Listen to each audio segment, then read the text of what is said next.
Assalamualaikum warahmatullahi wabarakatuh. Jumpa lagi dengan saya dalam channel Pesan Bunyai tentang pentingnya ngaji makrifat.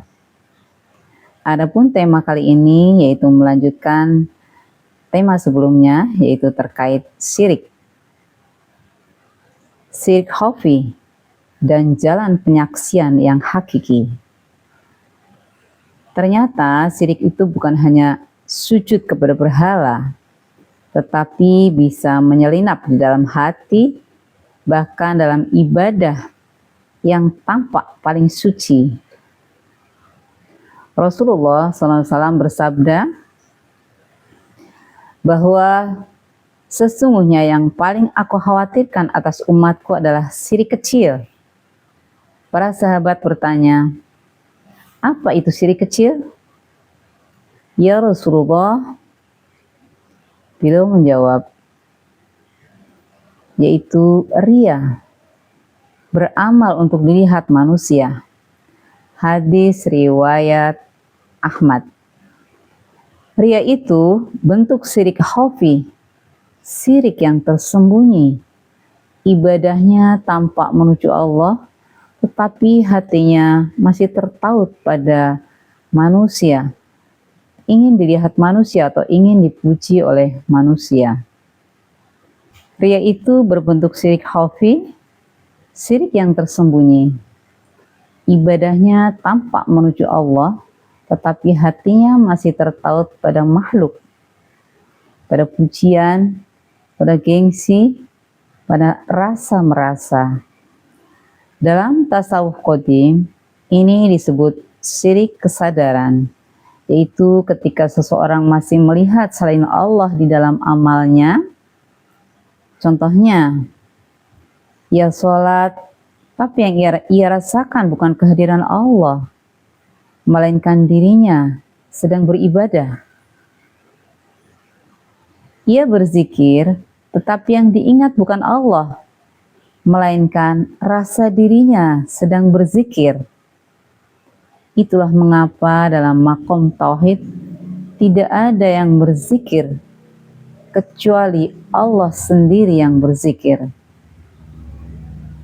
Indah sekali kalimat itu, bukan? Karena sesungguhnya zikir sejati bukan dari lidah, tapi dari ruh yang tersambung kepada sumbernya. Makanya Allah berfirman di dalam Al-Quran surat As-Saffat ayat 96 yang artinya, Allah lah yang menjadikan kamu dan apa yang kamu kerjakan. Jadi kalau ruhmu belum disucikan dan belum bersambung pada jalan para pewaris Nabi, maka zikirmu belum dibacakan oleh Allah. Masih suara diri, belum suara ruh. Inilah pentingnya. Jadi kita pentingnya aktivasi ruhani. Jadi pentingnya memahami makna syahadat bukan sekedar ucapan pula, tetapi penyaksian diri.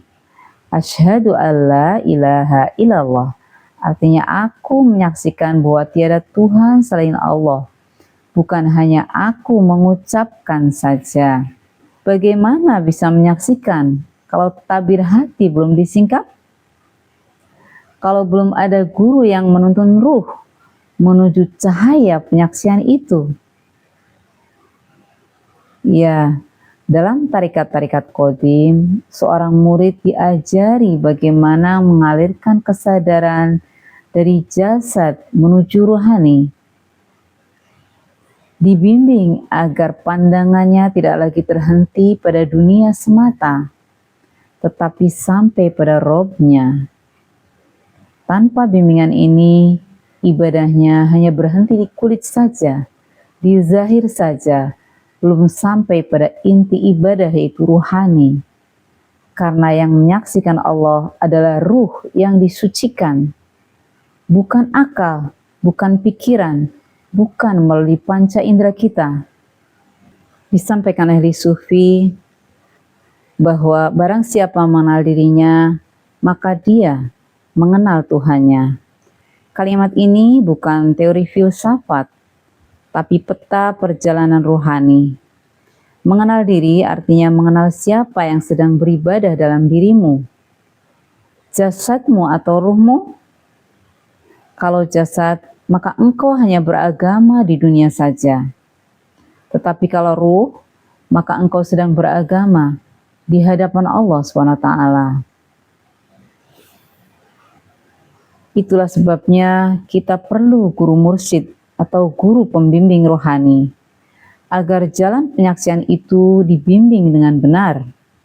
Tanpa bimbingan, seseorang mudah tersesat, merasa telah sampai padahal masih di awal, merasa sudah bertauhid padahal masih memuja dirinya sendiri. Tauhid bukan sekedar mengatakan tiada Tuhan selain Allah, tetapi melenyapkan segalanya selain Allah yang ada dalam kesadaran dirinya. Itulah syahadat hakikiyah, penyaksian sejati. Semoga Allah menolong kita ke jalan para nabi, para siddiqin, para syuhada, dan para salihin. Jalan orang-orang yang benar-benar melihat Allah dengan hati, bukan sekedar menyebut namanya dengan lisan saja. Demikian yang dapat kami sampaikan, dan mohon maaf bila banyak hal yang kurang berkenan. Akhir kata, ilahi anta maksudi waridhoka matlubi. Wassalamualaikum warahmatullahi wabarakatuh.